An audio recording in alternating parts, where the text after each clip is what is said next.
You're listening to The Bold Blueprint with Claire Bartlett. This is the go-to podcast for business owners who are ready to be bold, step into your power and claim the success that you deserve.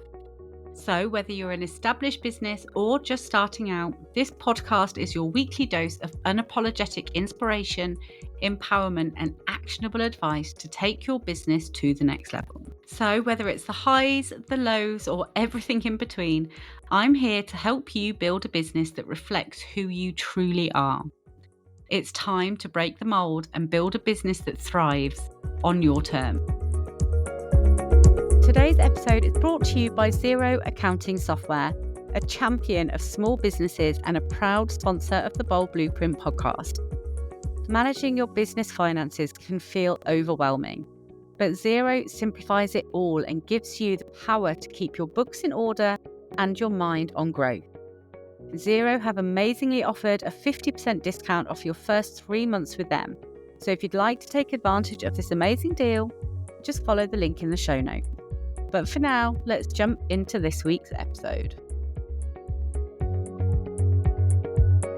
Hello, everyone, and welcome to this week's episode of The Bold Blueprint.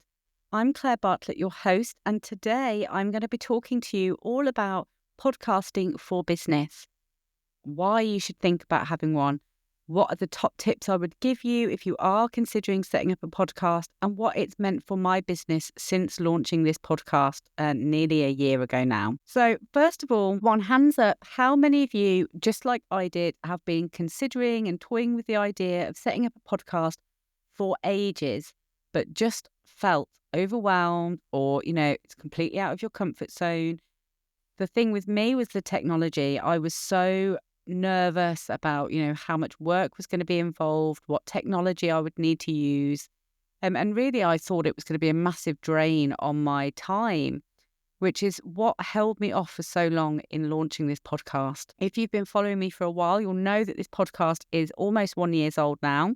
And I honestly can tell you it's one of my most favourite parts of my business.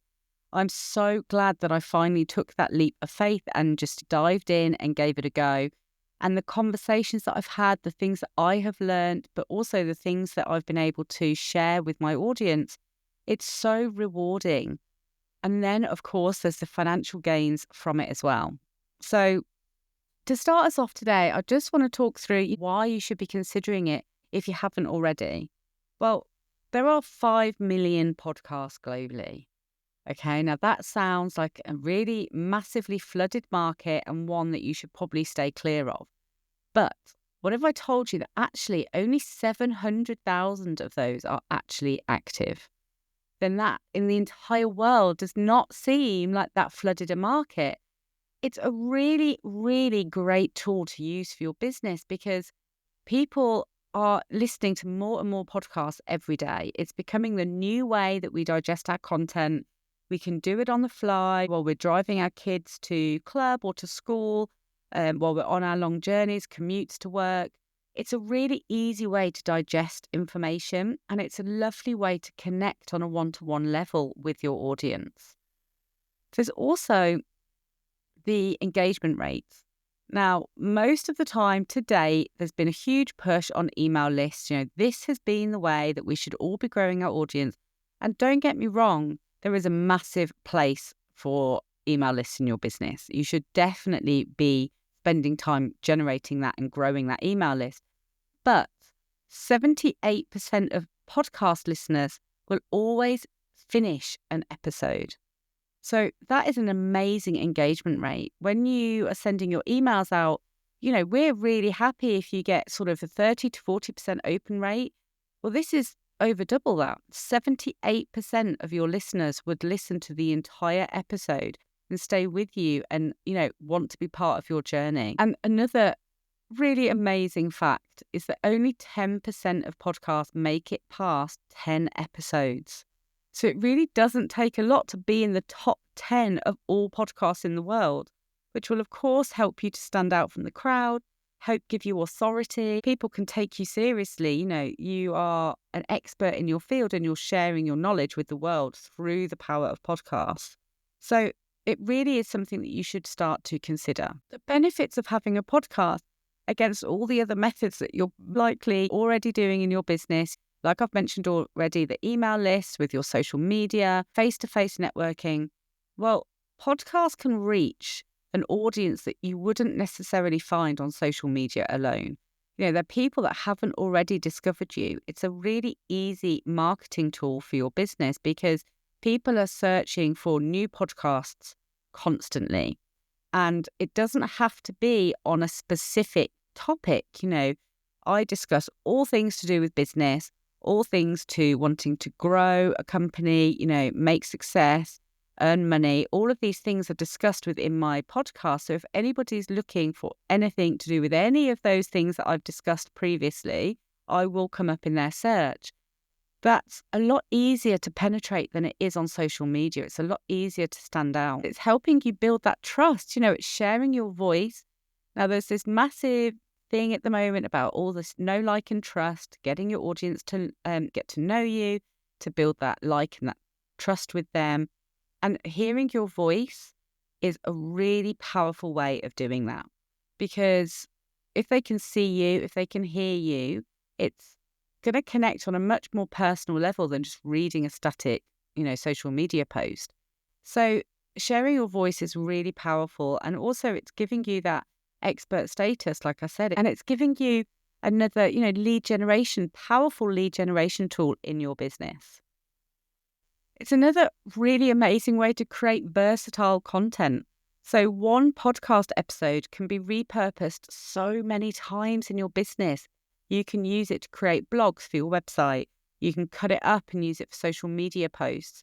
The things that if you're doing interviews, the things that your guests mention, that can be amazing inspiration for your social media content.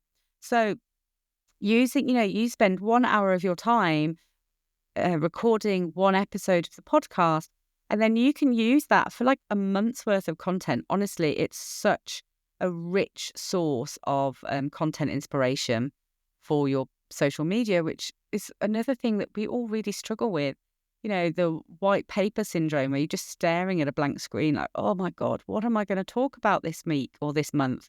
Well, if you've got the podcast, it instantly helps you with that. So we've spoken all about why I should be doing it and what it's going to bring to my business, but how do you start? And this is the point, as I said at the beginning, that I was really stuck on for a long time. I really held myself back because I thought the process would be complicated, overwhelming. But what if I told you that actually it's one of the easiest parts of my business, which sounds crazy, right? But it is actually true. The first thing you need to do, though, is you need to plan it. You need to understand what the purpose of your podcast is. Is it to directly share your expertise with your audience? Is it to share a wealth of knowledge from a whole host of business owners? Is it purely just to entertain? Or is it to connect, make connections and use it as that sort of tool?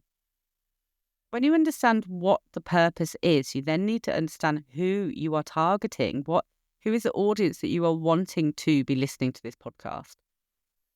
You need to think about their needs and their interests. But also, most importantly, what are they wanting? Because so often it's very different what somebody needs in their business, but what they want in their business. And we don't go and look for what we need. As a society, we look for what we want.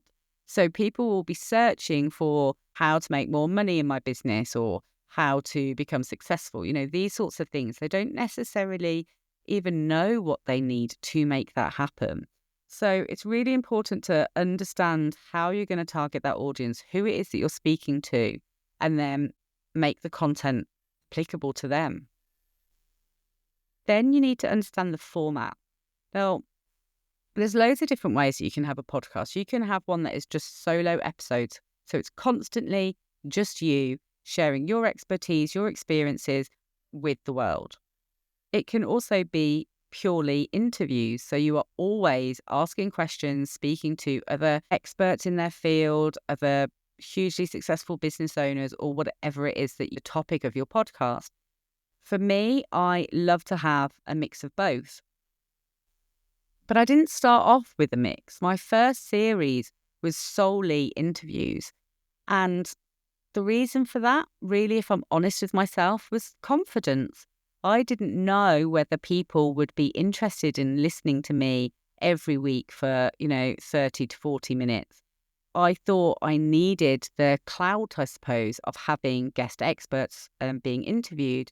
I thought that would bring me in a wider audience. It would be a great way to, entice people to come and listen to the podcast and sign up to subscribe to the podcast.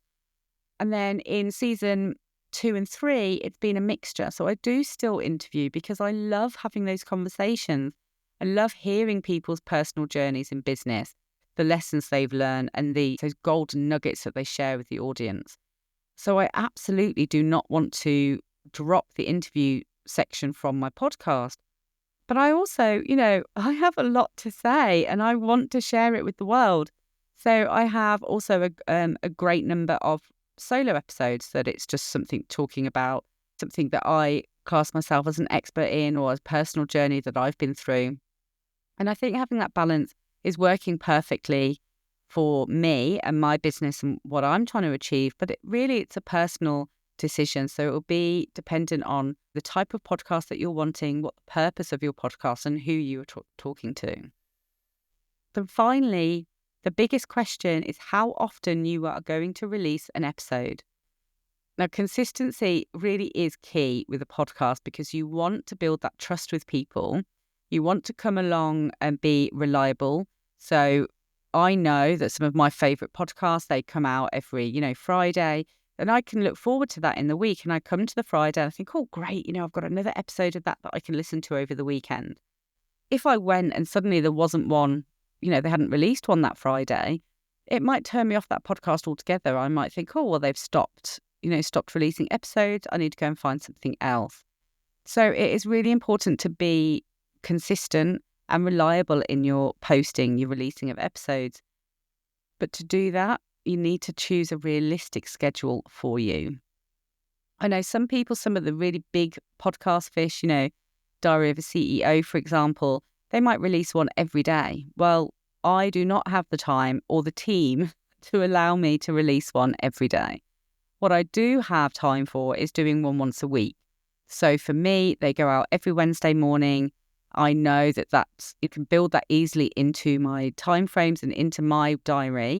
Listeners can get used to that. They can look forward to that. They can subscribe to the channel and know that they're getting that every week without fail. So let's talk about the scary bit. What do you actually need to do a podcast? What technology do you need? How does the process work? Well, as I've mentioned, honestly, this felt like it was going to be a really long journey for me. And there was going to be so much that I would need to learn and so many new skills that I would need to adopt and spend time on. And honestly, it really wasn't that big a step, which really surprised me. So in the very beginning, I was thinking, well, the editing and all of those bits, I've never done that before, especially not to this level. Realistically, I'm probably going to need to outsource it. So in the beginning, I looked on Fiverr.com and there were so many people that can help you with this side of things. So if you really don't feel like you want to or are able to handle those sides of things, then there are amazing people out there that can help you. But after looking into those and testing a couple, I realised that actually for me and my business, it was something that I was able to achieve for myself and bring back in-house.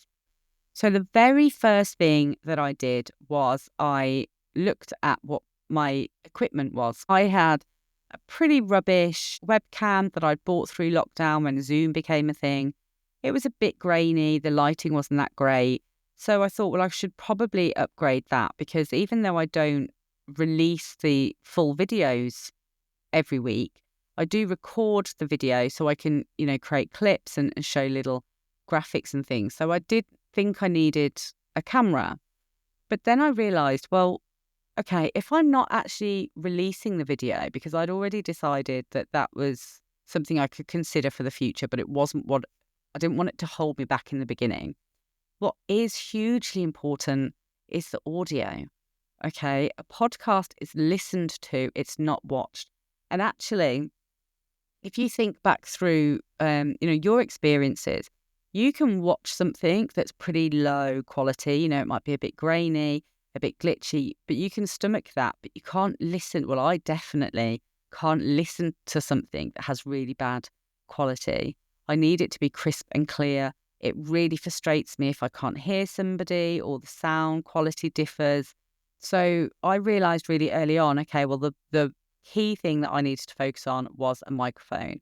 I needed to get a really good professional microphone because up until that point, I'd pretty much only used, what came built in the laptop. That definitely is not ideal for a podcast. So the ones that I went for they're called Elgato. I've got the microphone, which is quite a fancy one. It's a very podcasty microphone. They're pretty reasonably priced. This was sort of very early in my business, so I didn't have thousands of pounds to be throwing at this. And also it's a gamble. It was a new thing that I was bringing into my business. So I went with Elgato. They're sort of a middle of the road brand, I suppose. There are definitely better and more expensive ones, but I absolutely love it. And the difference it made to my sound quality, my audio, was next level. So I got the Elgato with the Wave XLR, which is like a soundboard. And then I also did get an Elgato camera, which again has just been amazing for all the content that I create for my business. Next step was, okay, so I've got the audio sorted, I've got the camera, I know what the podcast is going to be about. How am I going to record the podcast? Now, there's loads of, realistically, any way that you can. So lots of people just use Zoom. You can literally record it as if you're hosting a meeting, record it there, it goes to your cloud, and you're done. I decided that if I was going to be doing the other steps myself, I needed a software that was purpose-built for podcasts. So I use a software called Riverside. It's pretty reasonably priced, but it enables me to have guests on there. I can really look at the audio and the settings in there, and I can also do some editing in there, some light editing. It also, which was a game changer, creates my show notes and my sound bites. It literally auto generates 60-second clips that you can use in your social media marketing. It takes screen grabs for you, so you've got pictures that you can use in your social media. So it does loads of the things for you automatically, which is so amazing, especially in the beginning when everything is going to be taking you a little longer because it's all new. So any help that you can have with that process is so welcome. And Riverside was really easy to use, very user-friendly. Like I said, very reasonably priced, and it did so much for me that it was a no-brainer for me. Then you get to the editing. Okay, great. I've recorded my episode. How am I going to make it worthy of going live to the world? Well, this was the step that I was most nervous about, and I thought would be by far the most time-consuming.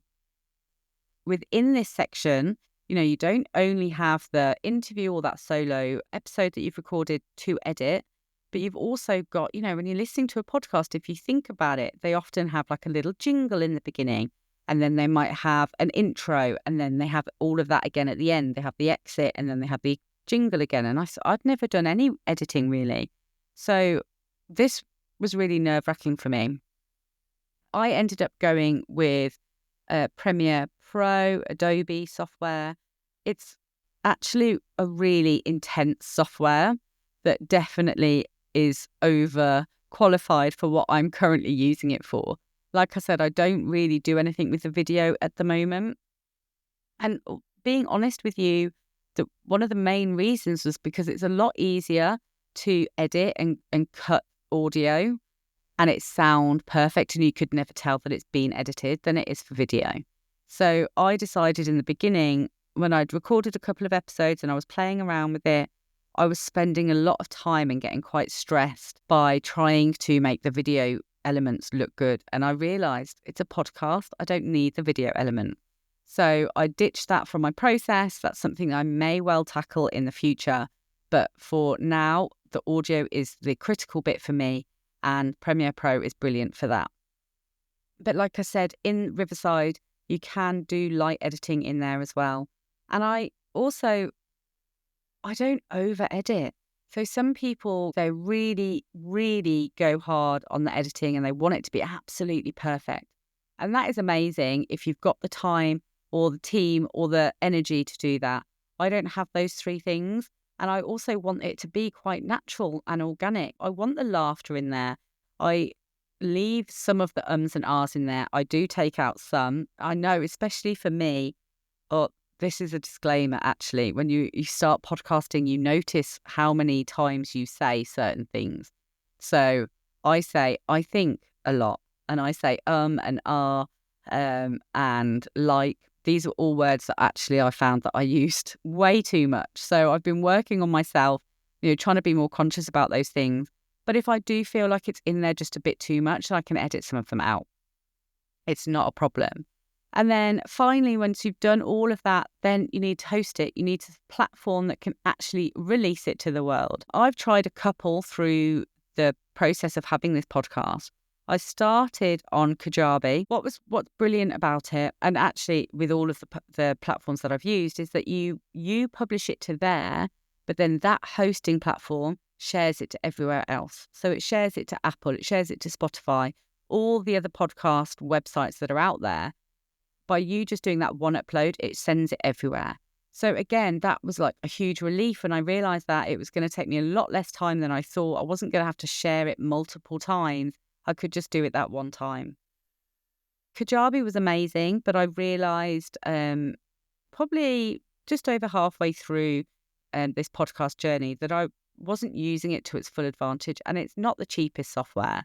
So I actually changed only for this season, for season 3, and I've gone on to Podbean. Podbean is much cheaper than Kajabi, and again, I upload it just the once. It shares it to everywhere. It can also which I don't know, Kajabi may well have done. So don't shoot me if I get this wrong, but Podbean will also share it onto my social media automatically for me on the day of release, which is amazing. There's also other elements to it that I can look at in the future when that's including advertising or other things. It gives you great statistics so you can really see how your podcast is doing. So these 4 things that I've, done through my journey make it a very simple process for me. When I've recorded an episode, it can take me 20 minutes, if that, to edit it, upload it, and get it ready for launch. So it really isn't that time consuming a process. The last thing I want to talk to you about is the monetization, because realistically, hello, we're a business. If you are wanting to add this new line to your business, it's got to be generating you money, right? Otherwise, what is the point? So there's, again, loads of different ways that you can bring money in through a podcast. Number 1, very obvious, sponsorship of the podcast. I get asked this a lot because I've actually had sponsorship from day one. So pre-launch, I already lined up a sponsor for the podcast. And apparently that's, quite rare in the podcasting world.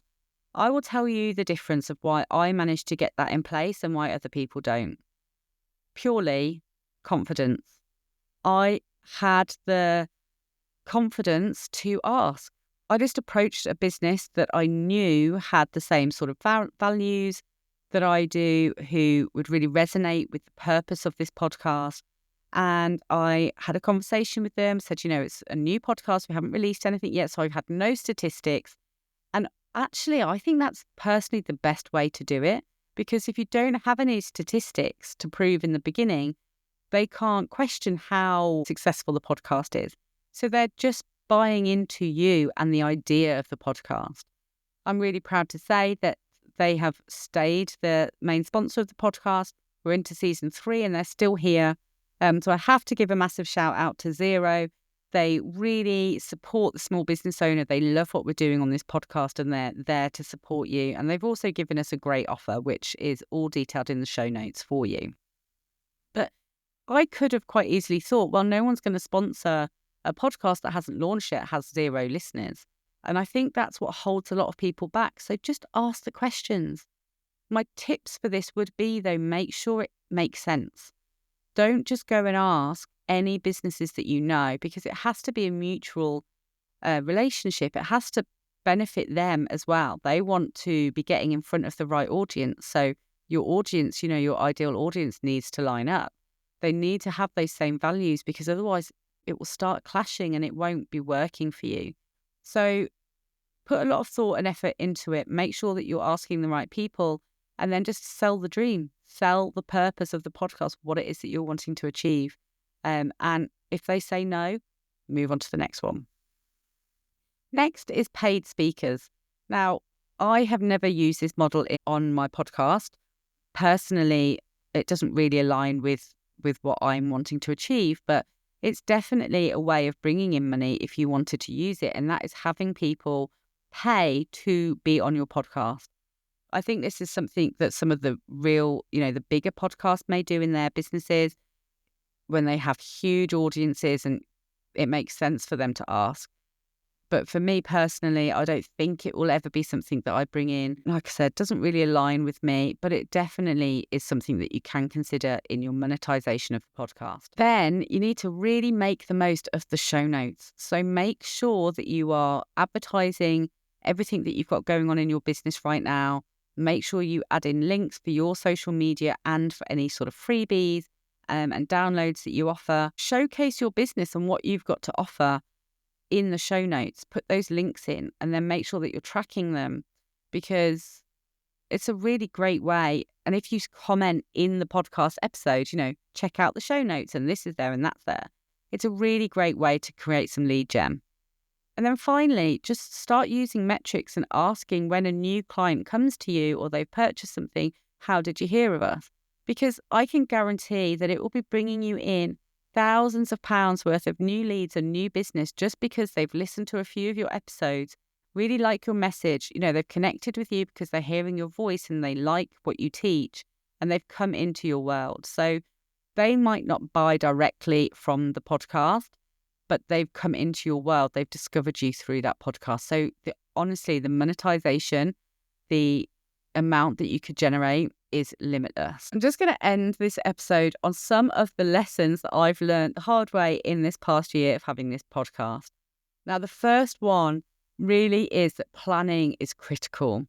When I launched this podcast, I had a general idea. I knew what I was wanting to produce. I knew the purpose of the podcast, but I didn't really know how I was going to do it. I didn't build many things into my diary around it. I was like, I'll just release an episode every Wednesday. That would be great. You need to plan the time for recording the episode, for editing the episode, and for getting it uploaded, those sorts of things. And like I've said, it doesn't take much time, but it still needs to be planned into your diary. The next thing is to always be ahead of the game. This was critical for me, actually, and something I did right from the beginning, because I knew my time is really limited. I didn't have a lot of time that I could dedicate to this. And I couldn't face chasing my tail every week. That fills me with anxiety. And I knew that if I was going to do it and be consistent, I needed to always be ahead of the game. So when I released season 1, that first episode, I actually already had the entire season already recorded. I'd already done all of those interviews. That meant that I could spend the time, editing.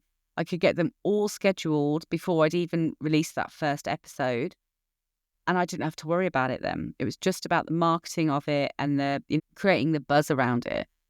If I had to sit here today and think, oh my God, I've got to release an episode on Wednesday and I still haven't even recorded anything, that can be quite anxiety inducing. I need to make sure that I have things under control, and I've always got a bank of episodes that I've pre-recorded that I can fall back to and use to schedule. Something else that I didn't do in the beginning of my business was I didn't put it on Apple, because this is quite a painful process to get it set up on Apple. There's a lot of sort of forms you have to complete, and I get it. It's business and they need to make sure that the content they're releasing meets all of their guidelines. But I found it really, really confusing. And after spending ages trying to do it, I thought, well, it'll be fine without Apple for a bit. I'll put that off and I'll face that at another time, and I'll just have it on Spotify and the other platforms. So that's how I did it. And I think that might have actually been the whole of season 1 was just on Spotify, and it was working. People were listening to it. It was great. I didn't realize the impact that Apple would have. When I finally got round to tackling it and going through that painful process, the numbers of listeners absolutely skyrocketed. So I would say that yes, Apple is 100% worth it. Try and push through and get that done in the beginning. And then finally, just don't overcomplicate it. Don't worry. Don't try and do all of those amazing editing tricks that people do. Don't necessarily, if you don't want to do the video straight off, don't do it. Hold it back. Do the things that are going to create you a podcast in the simplest way in the beginning. As the podcast grows and your time and the money that it's generating grows, you can then invest more of your time and money into making it the next level. It doesn't need to be complicated in the beginning. So if you've ever thought of having a podcast for your business, let me know. Leave a comment on the bottom of this episode or drop me an email. I would love to hear what your idea is for a podcast. And if this episode has helped you at all with getting rid of any of that fear, getting rid of any of that overwhelm, and realizing that it is achievable for you and your business. I can't wait to hear you all on the airwaves soon. But for now, I will thank you all for joining us for this episode. I hope you've enjoyed it, and I will speak to you all again soon. Take care. I hope you have enjoyed today's episode, which was brought to you by Xero Accounting Software, a champion of small businesses and a proud sponsor of the Bold Blueprint podcast. If you're running a small business and you are dreaming big, then Xero is here to help make those dreams a reality. Xero is all about supporting entrepreneurs just like you, who are not just running businesses but are also changing the game. So whether you're just starting out or you're scaling up, join a global community of small businesses who trust Xero to manage their finances efficiently.